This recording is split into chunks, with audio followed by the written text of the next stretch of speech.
I feel the Muslim Ummah is more united in Nigeria than India. Okay. At least you have one common religious head.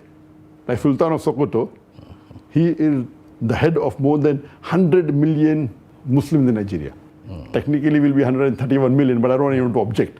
So even if the Christians are 50%, so to say more than 100 million is safe. Right. We don't have such a head in India. So India should learn from Nigeria. Okay. At least you have a caliphate. Okay, only in Sokoto, at least you have.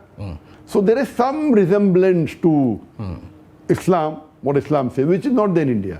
In India, Muslims are divided. Divided in terms of denominations or in terms of sects? No, I'm talking about in terms of religion.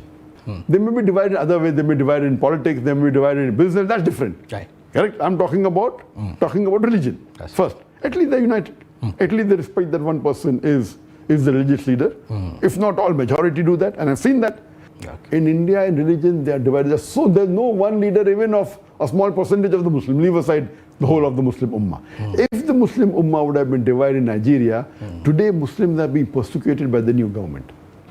India today, after Narendra Modi came to power, he is trying to polarize the Indians so that he comes to power. And he did that.